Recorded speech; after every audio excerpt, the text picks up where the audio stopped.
the final webinar you see on this page has actually been postponed to mid-November.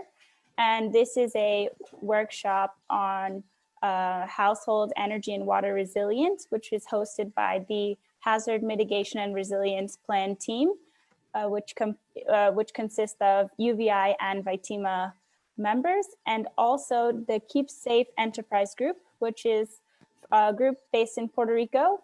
They created a guide. It's also available online, and it is very easy to understand and meant for the general public. And it talks all about home improvements that you can make to make your home more resilient and to be better prepared for any disasters. So that's about Energy Month. Hopefully we can give people a few more minutes to file in, and we'll start at like 5 minutes past.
Also, a bit more about Energy Month. For more information, then you can visit our website, which is www.cgtc-usvi.com, and then click on the events page, and you will see all of the events for Energy Month, even the ones that already happened, and you can watch the videos there if you missed anything or learn more about the upcoming events.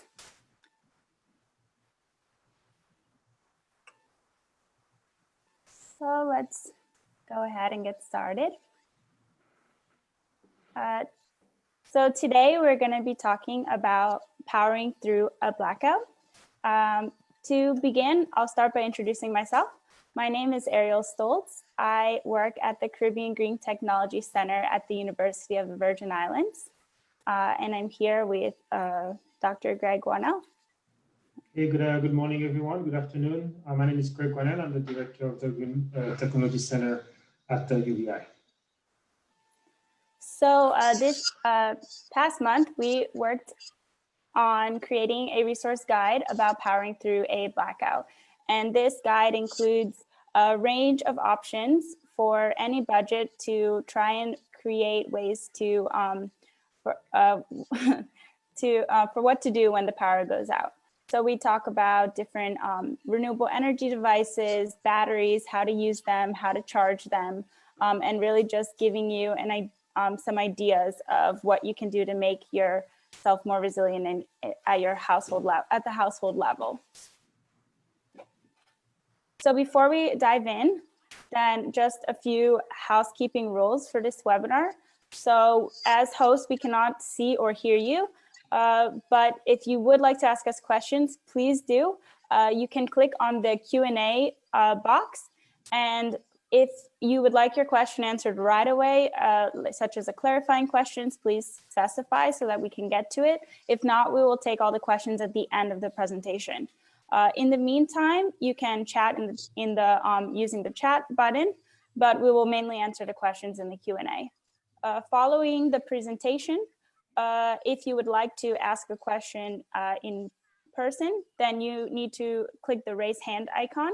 then we can unmute you so you can participate in the discussion. And finally, just be respectful of others. So why is it important to have, why is it important to have strategies in your household for powering through a blackout? So first, the Virgin Islands experiences more and longer outages than the national average. Sorry about that. And one of the reasons is because we have natural hazards which cause prolonged blackouts. We also often experience service interruptions. So this here is this is from WAPA's website, and it shows the outages that were experienced on Monday, I believe. And so you can see that there were 94 outages just on Monday, and this happens quite often, as many of you know. And the final reason is because here the electricity prices are much higher than in the US, about 4 times higher. And so this means that some of these strategies involve energy efficiency. And if you're able to use less energy in your home, then you can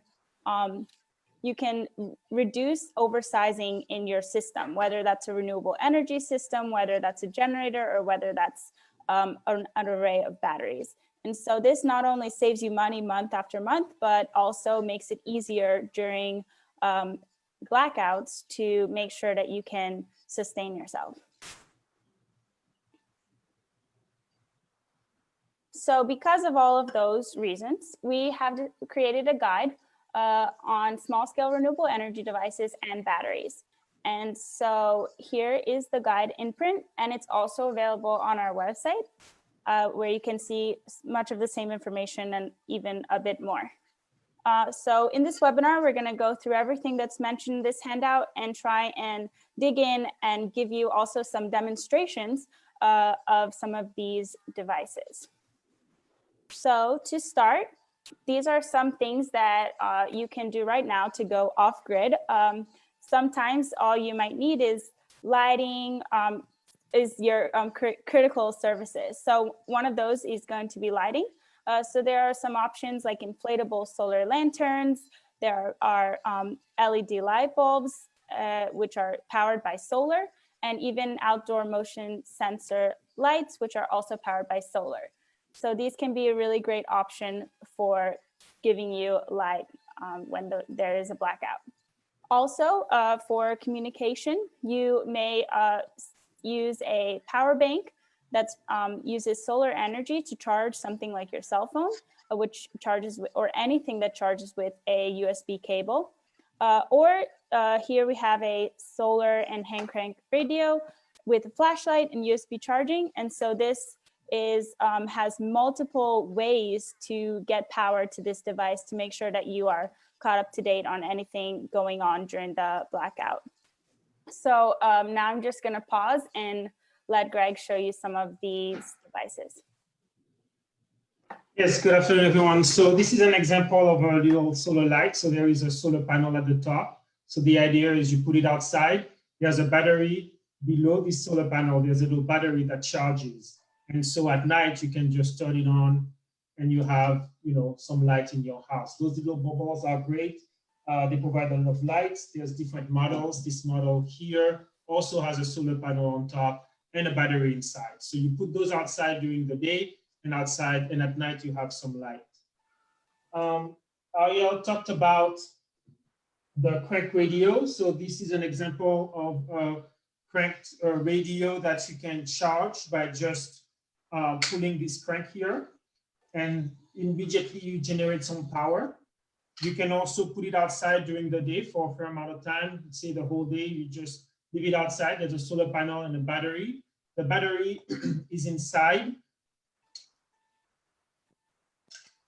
Here is the battery that is being charged when you put either the device outside in front of the sun, or if you crank it, this battery is charged. You can also put your own battery. So this little radio is very important, especially in case of disasters, to kind of stay abreast of what's going on and what's happening around you.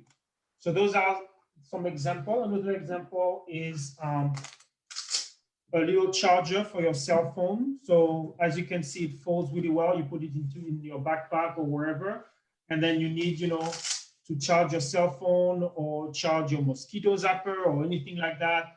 You have a solar panel here, and then usually there's a battery. This model doesn't have battery, but you can plug anything USB to it.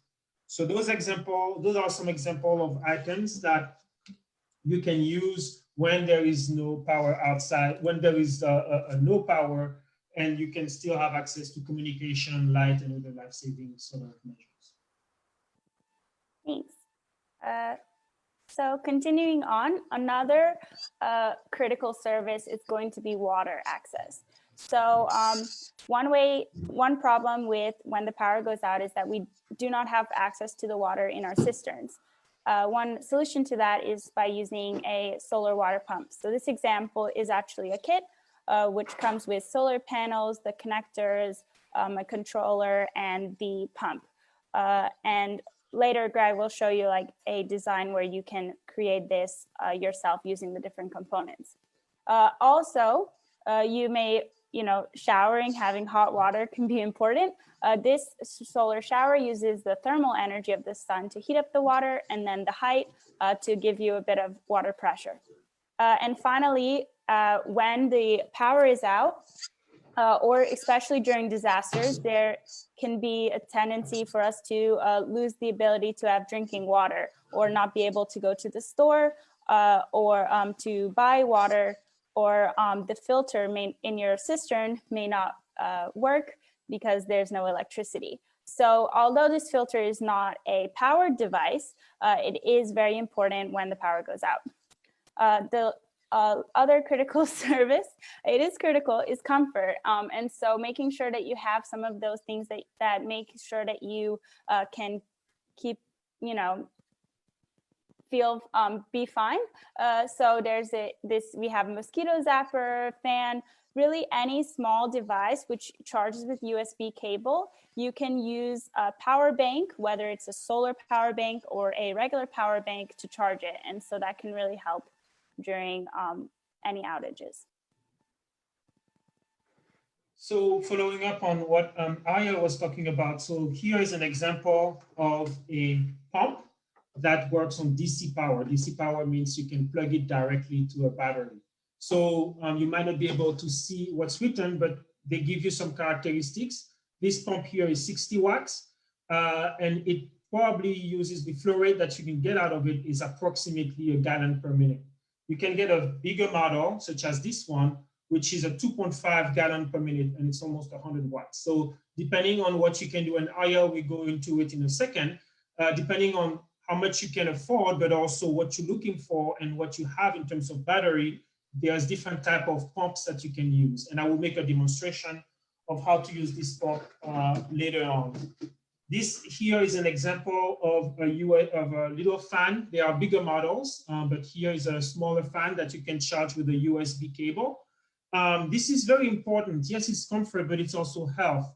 After the hurricane or after a big rain event like right now, there's a proliferation of mosquitoes. And mosquito zappers are really good to get rid of mosquitoes, which can carry dengue and other type of diseases. And fans are also very good to sort of, just throw the mosquito away because they are not very good flyers. Those devices, again, they have a little port on the side here and here so that you can charge them with a USB device. So you can charge them with, what I showed you earlier, this little portable solar charger. They also sell little panels like this one that have a USB cable at the end. And so you can easily charge them. And then again, at night, you're good to go. You have your fan, you have your mosquito zapper, you have a great night, and it's wonderful. Back to you. So what about all of the things that you already have in your home that can't really be, powered by solar? So for that, you can use a generator.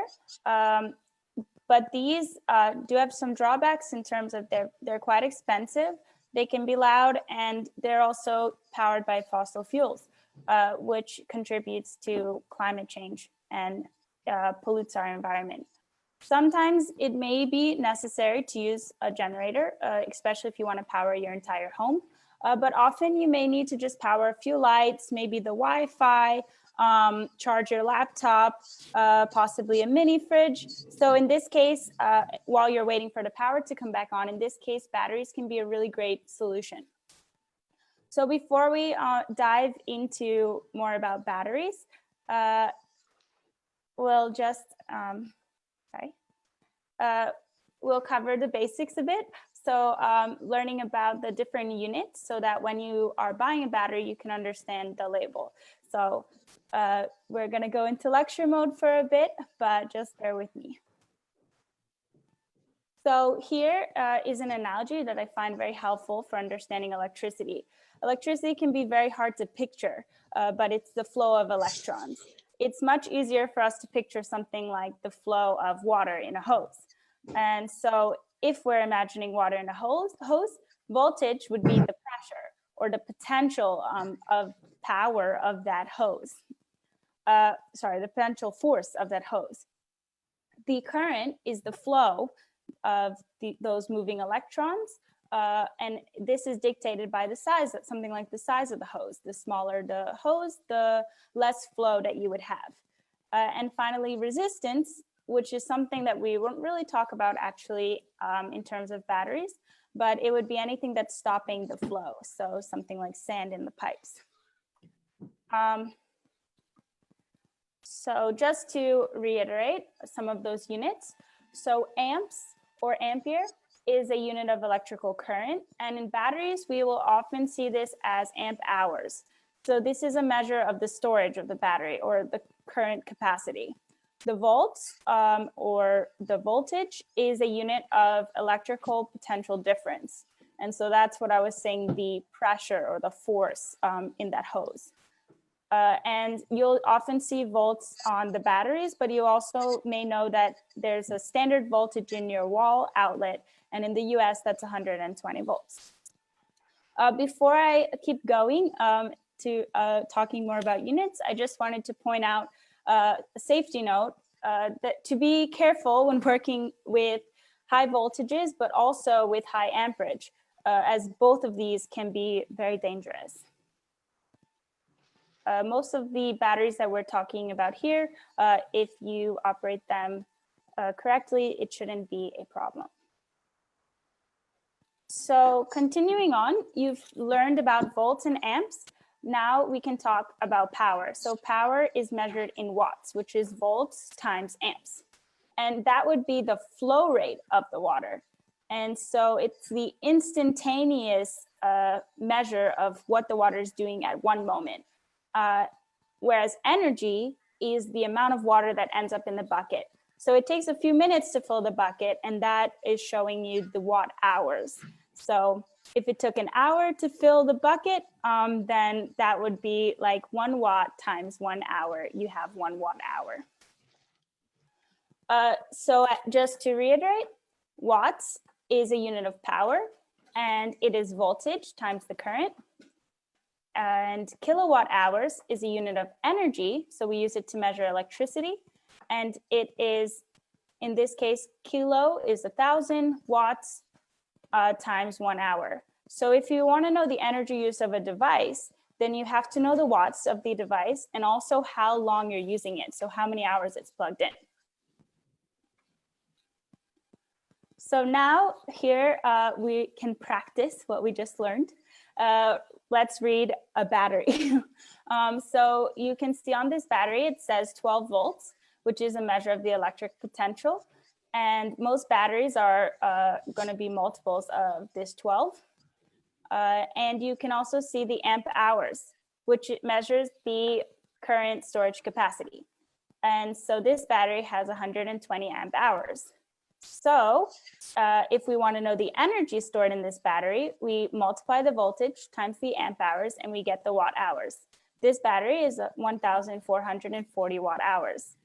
That means that this battery could power a 10 watt device like your light bulb for 6 days. Or if it was powering something like the water pump that Greg was showing before, which is 60 watts, then it would be able to power it for 24 hours. So more practice on reading labels. This is an appliance in your home. This is a fridge. It's also an Energy Star label. So Energy Star means that it's energy efficient, and it has to be certified under strict standards set by the EPA. And you can see here on the label, it tells you right away how much energy it uses each year. And so this fridge, you can tell, uses 584 kilowatt hours each year. And this is going to be, for fridges, it's not how long it's plugged in, because fridges are cycling. They're not always running at full power. And so that's why it's helpful to know the annual energy consumption from the label. Also, you can see here, they tell you a bit about the energy cost. In the VI, we have to multiply this by 4, but it gives you a good idea of what the lifetime cost of this fridge would be. So if we were to buy a less efficient model, we have to remember that even though it might be cheaper upfront in the store, over the lifetime, it's probably not going to be cheaper, because you're going to be paying 4 times this amount every year. So now that you understand how to read a label, how do you actually use a battery to charge some of the appliances in your home? So you can charge a battery using different sources of power. If you're going to use a renewable source, such as a solar panel, here are some of the components that you would need. So you would need a solar panel or another renewable energy source. This example is a 100-watt panel.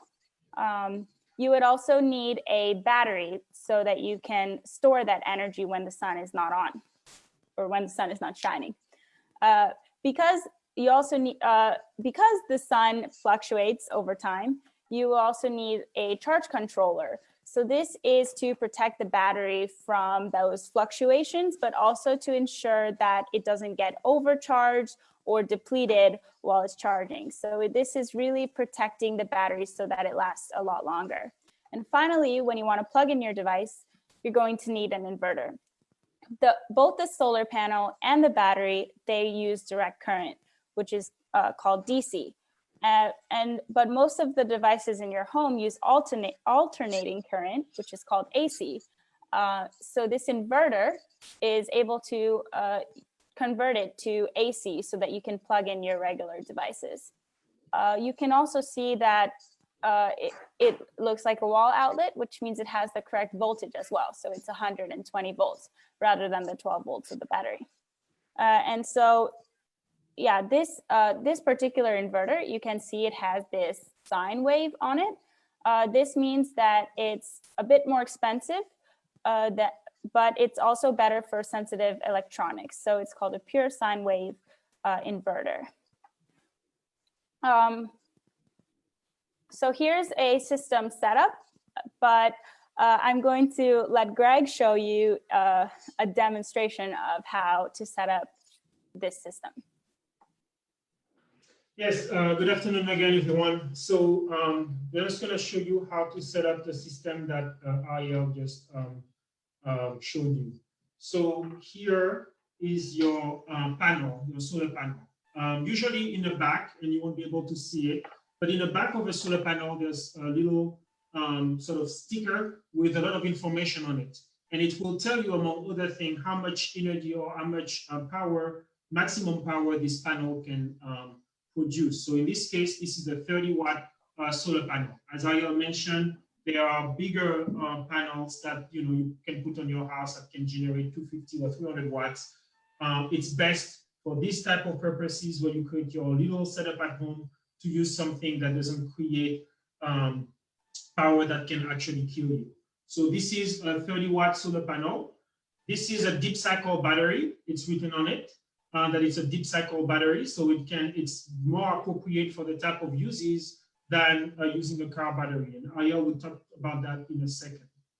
This here is a charge controller, so it's very easy. It tells you where to put the plus charges, usually which are in red, and where to put the negative charges, which are in black.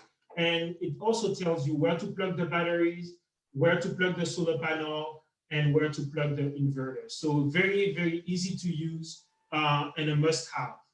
And then this is your inverter. So I'm just going to go ahead and sort of show you how to set up the system. So you look at your charge controller. The charge controller is extremely important. It prevents the battery from overcharging, and it also protects the battery when you draw it too much. You don't want to deplete the battery. You don't want to overcharge the battery. So this is, and you also want to be able to drain a certain amount of constant current out of the battery. So the charge controller really allows for all of that.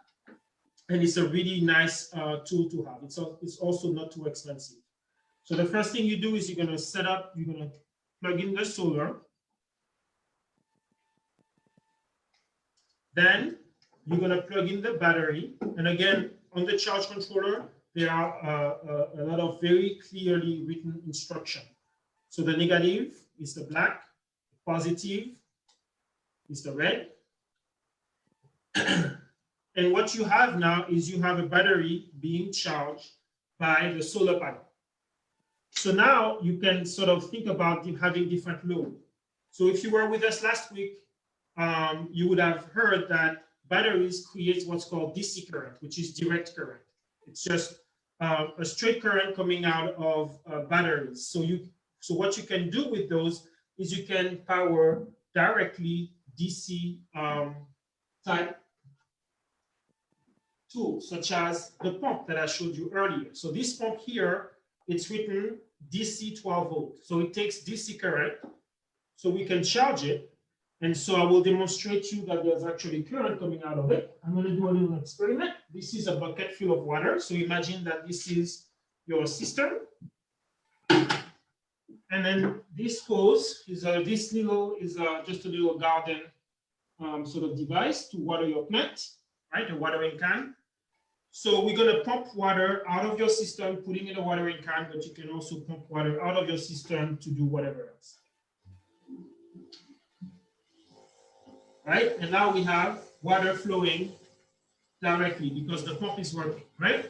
So this is if you have a DC, if you have an item that only works with DC current. So I'm just going to put this aside so I don't create any problem. Water and electricity don't get along. Now, if you have an item such as a fan that uses AC current, and the way you know that is because you can plug it directly into the wall.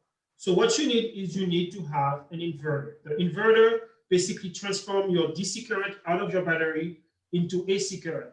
As Ariel mentioned, there's two different types of inverter. There's what's called a square wave inverter. Those tend to be cheaper. This is an example from Home Depot, 100 watts, meaning that it can only sort of power things up to 100 watts. This is really good for charging a tablet, charging your laptop, or charging your cell phone or other simple devices like that. If you have, say, you're working on your laptop and you sort of want to watch videos or something like that, or if you have other type of sensitive equipment, you want to go with a slightly more expensive inverter, which is called a pure sine wave inverter. And as Ariel mentioned, usually there is a sign on it that says pure sine wave. So you connect your inverter to your charge controller. And then after that, you can use it as a normal outlet. So you can plug in, for example, your fan. You turn it on. There's usually a little light that turns on at the end. And now you can be real cool. And your little fan is powered. So now you know how to set up your system, and you know how to use the inverter to have access to this power. It's very important that you think and remember the maximum wattage that is written on the inverter. Here is 150 watts. So it means that you can only power things up to 150 watts. And Ariel talked about that in a second.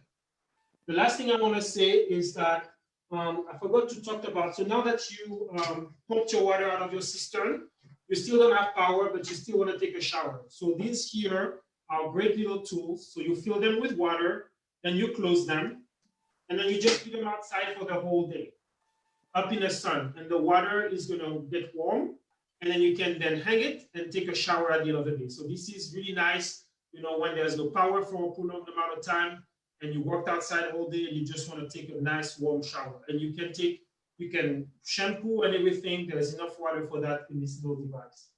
And then the last thing is that I wanted to show you, once you've sort of pumped the water out of your cistern, you can use some of those water filters. So this is another water filter. You fill this with water, and then you open this little thing, and here is the filter. So you can fill a whole bucket of clean, drinkable water, or you can use those smaller items that you can put directly to your faucet, and sometimes they also come with a pump, so you can fill a water bottle or something like that.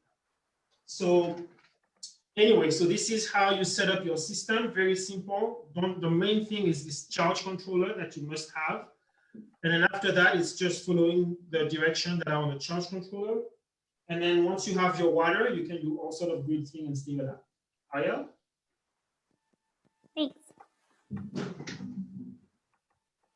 So thank you, Greg, for showing us how to set up the system. If this was maybe too much for you or something that you're not interested in, you can buy a solar generator kit that's already assembled. So here I just have some examples that I found online of solar generator kits. You can see also the water pump is here again. It's also a kit that you could buy that is already assembled, or you can assemble it yourself. So if you're not going to use renewable energy like a solar panel to charge your battery, then it's still quite easy. You can, when the power is on, you can charge a portable power bank using a USB cord. So you just plug it straight into your wall outlet. If you have one of those deep cycle lead acid batteries that Greg was just showing, then you probably will need a battery charger, which is usually sold separately than the battery. And you need this to charge the device. So what can you power using batteries? So we're going to start small with the portable power banks. Some of the smaller ones, which just have a USB outlet, you can power any small USB devices, cell phones. For larger things that usually have a wall outlet, you can buy a larger portable power bank, which has a wall charger, and then you can plug in things like your laptop or Wi-Fi router, and you can use it that way. Another option, if you have a car, and we don't actually recommend this, but in an emergency, it may be the only thing that you have. And so you can use your car battery to power some of these devices. So when you're doing this, then you may need an inverter if you want to plug it in to a regular wall outlet, and you just connect the inverter to the battery. If you are charging using your car batteries are really not meant for this. They're meant to start the engine, so just a quick jump start, and they're not really meant for continuous charging. And so because of this, you should probably restart the engine every so often to make sure that the battery doesn't die while you're charging your devices. But it is an option in case of emergency. What we would recommend more than a car battery is something like a deep cycle or a lithium ion battery. And this can be combined with with an inverter. And for this, you can power a lot larger devices. So depending on the size, you can maybe power a mini fridge. This is not a regular washing machine, but a portable washing machine, which is for like RVs. You can have this just for emergencies, and you can use it to wash your clothes. Also, there's important medical devices that most of them can be charged using a battery, and so that can be very useful or life-saving when the power goes out. as Greg mentioned, you want to make sure that your inverter has enough wattage to support the device that you want. So how much power do different devices use? So this is all on our website, actually. So you can check it out more there. But here's just an example of what we have. So this is showing devices, critical devices you might use that are under 10 watts. So we have cell phone, LED light bulb, radio, Wi-Fi router. If you want the range, you can look on the label to find the exact number, but here's a general range for these devices. And how much time it's plugged in is going to dictate how much energy it uses. And so a cell phone doesn't take very long to charge, just maybe an hour or so. And that means that it doesn't use very much energy either. So your kilowatt hours for a cell phone is quite small. Whereas a Wi-Fi router, it runs all day, but because its power usage is so small too, its energy is not that much either.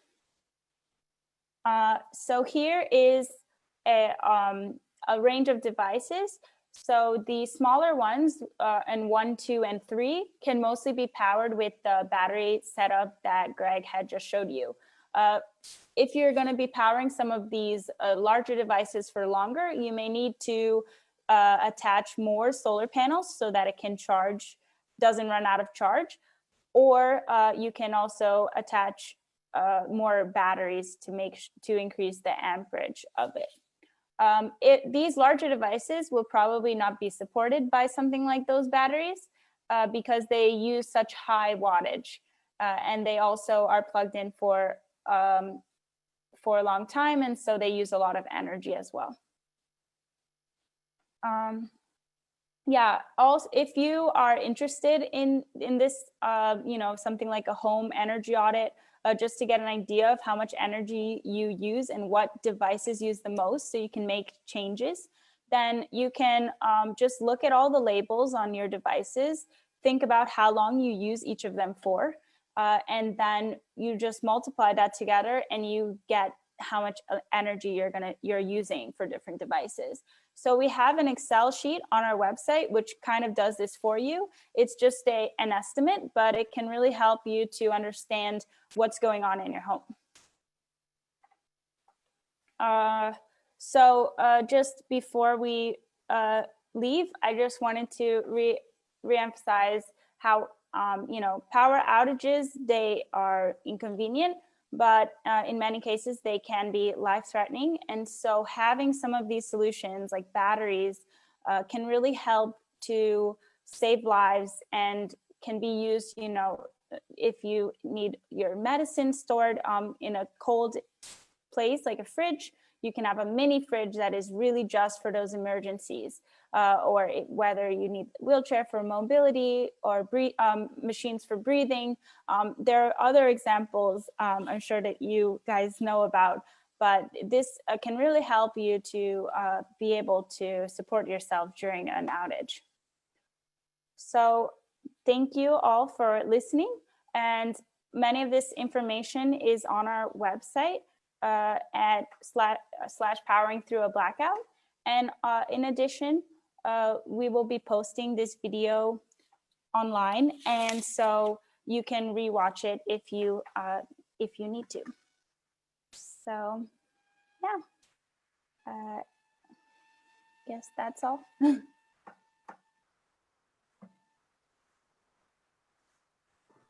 Thank you, Ariel. We have 2 questions. Let's see. I think the questions are if we are planning to discuss wind turbines. So the answer is not today. We have a small wind turbine that we are going to install on a lab that we are building. As soon as it's done, we will talk about wind turbines. But it's difficult to have wind turbines in the Virgin Islands. The main reason is the FAA requirements, especially on St. Thomas. The airport, a lot of the island, and a lot of the land surrounding the airport, we cannot build any wind turbines. So St. Thomas is relatively small, so it makes it just very difficult.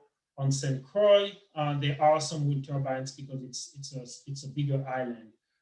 The other issue with wind turbine is the fact that you're going to have some issues with the neighbors in terms of whether or not the neighborhood you live in really want to have a big structure that can be noisy next to them.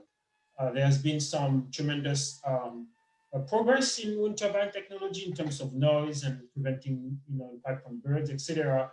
But it's still a contentious issue. Many people prefer to have them far away from any development so that there is no sort of issues with neighbors or different types of communities. I've seen a wind turbine on Water Island. So there are people who have wind turbines. I've also seen a turbine on St. Croix, and I believe WAPA is going to build more turbines on St. Croix. We will be talking about wind turbines for boats, but that will be in a few months. Are there any other questions? It looks like there's a question about where can we buy the portable solar pack that you showed us? The portable solar pack, any online retailer has it. The big one, Amazon, I believe Walmart also sell them. We can send some links. A great place to find also this is a website called Wirecutter, Wire and then Cutter. It's owned by the New York Times, and they also provide a lot of tips and full reviews of different types. So I would say go to Wirecutter, look at the different reviews, and then go to any major retailer, and you will be able to purchase that. Are there any other questions or comments?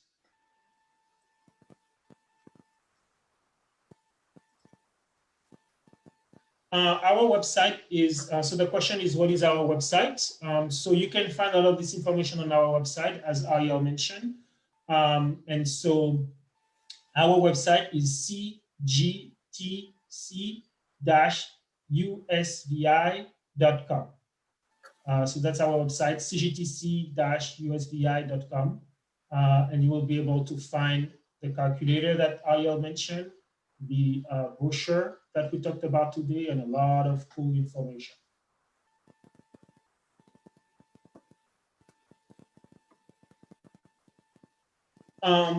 So this question, I understand that car batteries are maybe not the best way, but if attached to a trickle charger, will it still work? Yeah, but it's really not built for, as Ariel mentioned, it's not built for continuous discharge the way that deep cycle batteries are. So I would say that you will still get longer life, better reliability, and better protection if you purchase a deep cycle battery. The trickle charger is great. I actually used one on my car battery the other day. For this type of application, we really recommend that you use a deep cycle battery. They're more appropriate than car batteries.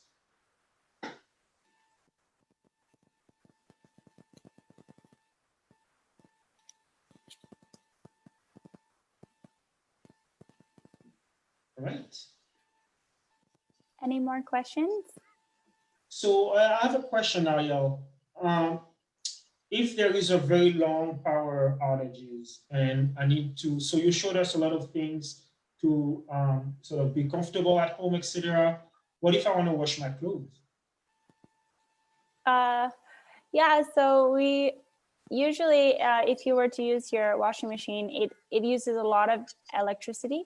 And so you would need to have a much more robust system to wash your clothes using your regular washer.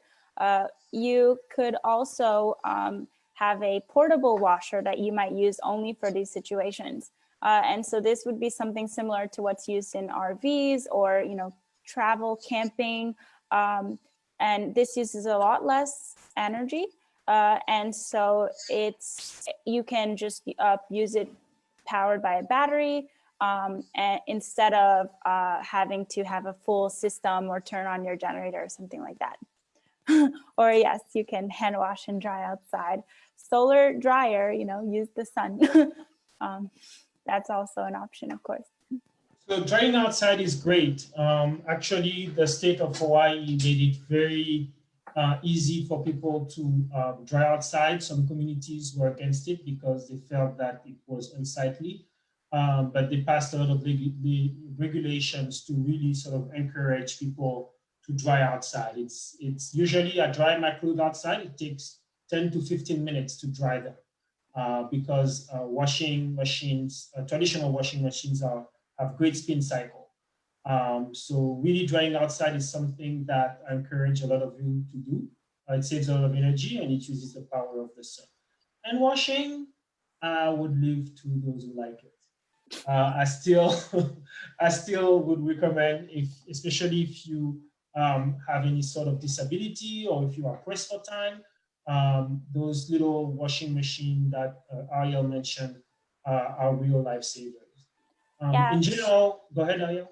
Oh, I was just going to say, following the hurricanes, there was a lot of problem with water damage to clothes. And if you leave this unattended, it can lead to mold, which is also a health hazard as well. So it can be very useful to have something like a portable washing machine where you can clean these clothes, dry them outside, and then not have to throw them away or not have a problem with mold.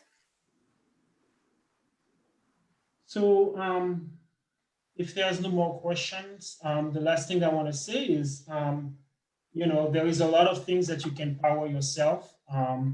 You can build small little systems like the one that I showed you for less than $500, and that can get a lot of your needs satisfied. We don't actually, I mean, depending on your circumstances, you might realize that for a day or two or even for a week, you can get by just having a few little items powered.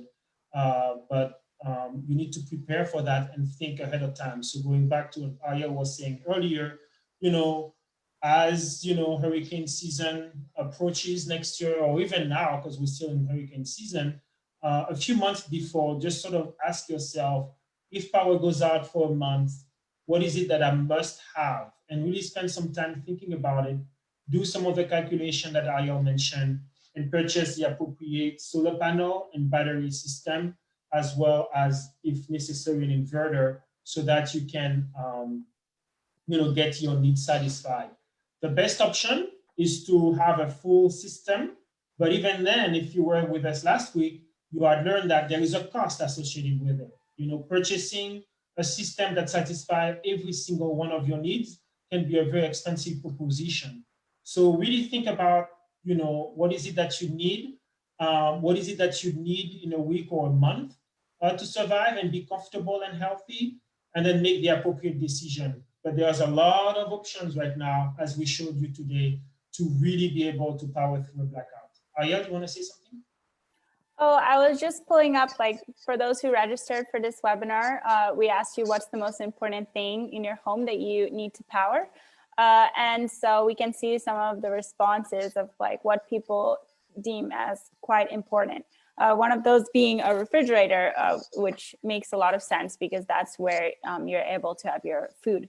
And so something like having a more energy efficient fridge, or even a mini fridge just for those essential things that you need to keep cold, can really help you to be able to keep this on even when the power is out.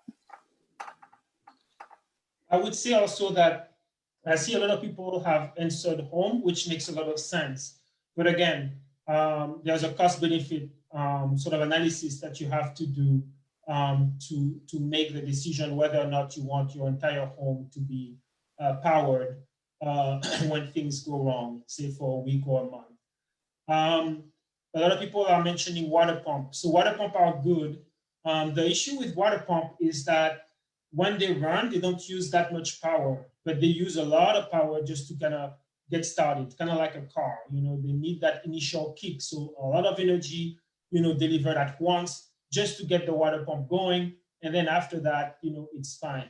So you can, you know, and my calculation is they approximately need something like 1,000 to 2,000 watts just to get going.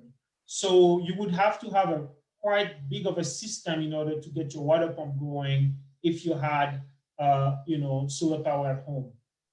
If you cannot afford to have, solar panels on your roof and the batteries with it, then I would recommend that you look into those little pumps, to fill buckets and just get by. They are very inexpensive, easy to set up, and they make your life much easier than opening the cistern and getting buckets out. It's healthier that way, you save energy, and you also run less risk of injuring yourself. So again, really think about your circumstances, both physical and health and financial, and then make the right decision.